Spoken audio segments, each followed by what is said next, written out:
I agree, there are tons of videos, articles, blogs about how to choose which programming language to use in 2020, but for beginners it can be really confusing.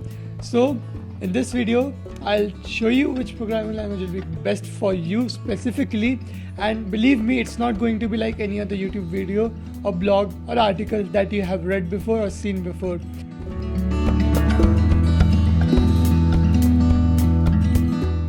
Now I have written a blog post about this, so if you're interested in reading, you can go check it out on medium.com. Links will be in the description. So I'll start by asking you two questions. My first question is, do you want to start your career in programming, or you're just trying something new out, some new skill, or it's just a hobby? So for those of you who have decided that you will spend the rest of your life writing code, you should start with harder programming languages. Now why I say that?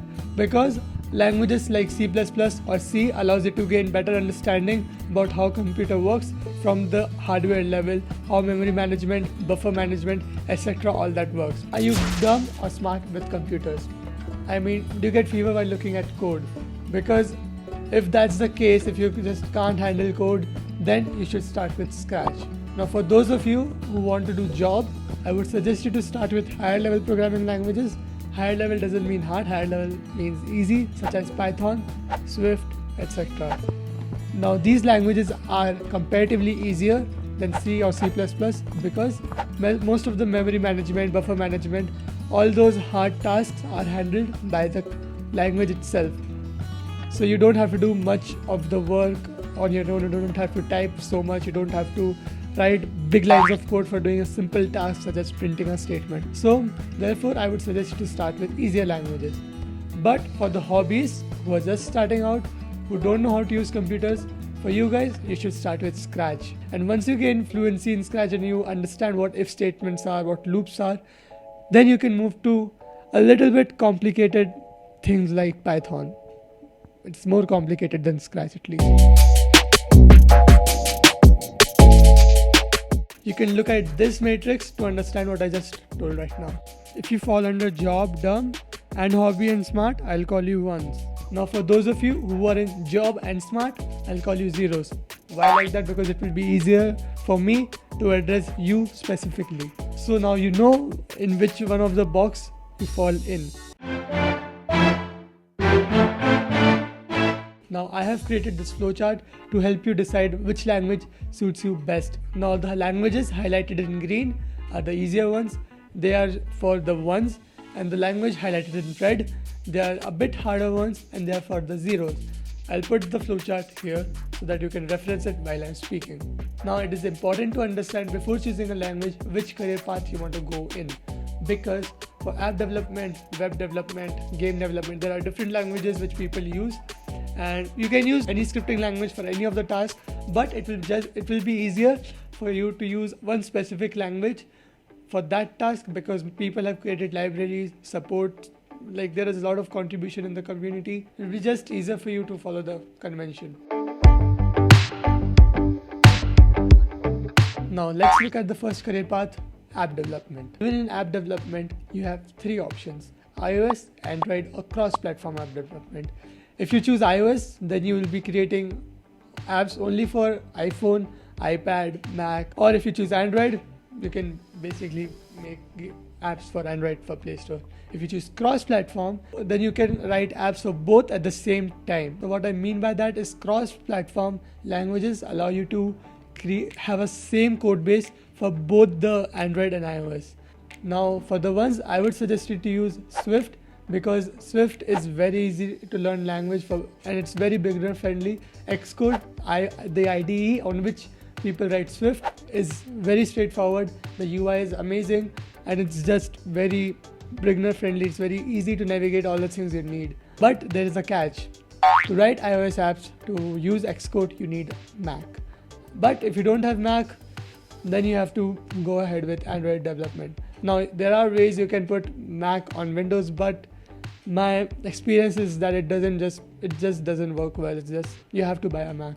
Now if you're thinking of creating cross-platform apps, then to use React or Flutter. Don't use Xamarin, because Xamarin requires you to have knowledge about both iOS and Android development, and for beginners it can be very overwhelming to learn. And if you're not going into job market, then there's no need for it. For the ones, it's not required. But for the zeros, I would suggest you to use Xamarin. Now it is hard, but I am suggesting you Xamarin because it uses C#.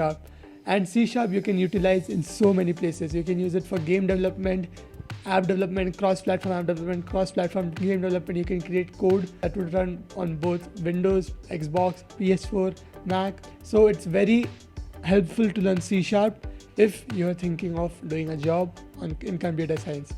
Now, for those of you who know me, I learned Swift, then I'm learning Python, which are both beginners kind of language. I never learned C++, C# or C. And that's why I wanted to create this video so that you don't make the same mistake. Now let's talk about game development. Now for the ones, I would suggest you to start with iOS game development or Android game development. Why? Because Swift or Kotlin is much easier than C#. And if you can create games for that, then you can easily publish them on the App Store or Play Store depending on your choice. Now why I'm suggesting you the easy alternative, you know it very well, because you are beginners, and if you create projects initially, publish them and see it grow, then you will gain more confidence and will be willing to learn more. Another alternative would be to use Python. Now Python is very easy, it's easier than Swift and Kotlin. I have not used Kotlin, so I'm guessing that it's easier than Kotlin because Python is very beginner friendly. Now Python allows you to deploy apps using Kiwi, and you can create game using Pygame. Now Pygame is very easy to work with, it's pretty straightforward, so you won't have much issues working with it. And another benefit of Python is that you can use it for a lot of tasks. You can create websites with it, games with it, AI, ML, a lot of different things you can do with Python. So if you're not sure that you will be doing game development for the next 3 years or 5 years, then go ahead with Python, because for now you will be able to make games, and later if you decide that you want to shift to some other career path, you can easily do so with Python. Now let's talk about zeros who are looking for jobs. I would suggest you to go ahead with C++ because C++ gives you much more control over the hardware. Now you can even create your own game engine with it. So if you don't know what game engine is basically Unity or Unreal. This allows you to have already pre-existing physics and everything defined. You don't have to reinvent the wheel, and it's much easier to create game on an engine. But many companies prefer to create their own engine because it gives them more control and it just gives them different feel and look, because people can sometimes identify that this game has used Unreal or Unity engine. So some companies prefer using game engine. Another benefit which C++ gives you is that if you learn C++, you basically understand a lot of things about memory management, and it gives you much more abstraction, and it just gives you much more knowledge about object-oriented programming. So if you learn C++, you can easily learn any other language, and even if you decide that maybe you want to start something else like web or AI or machine learning or blockchain, if you have learned C++, you can easily learn Python or Solidity, whichever language you want. It's much more easier to learn any other language if you have learned C++. Now if you can't understand C++, an easy alternative would be C#. Now it's not that easy, it's still harder than Python and even Java a little bit, but it's easier than C++.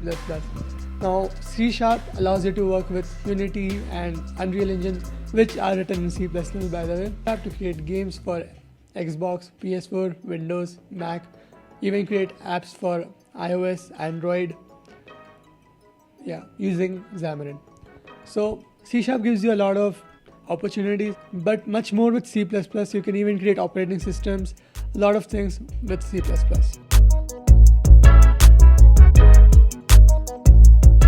Now let's talk about web development and let's talk about the ones. So for you guys, I would suggest to start with Django. Now Django is much more easy. You can use Python with it, and if you learn Python, you can do a lot of different stuff with it.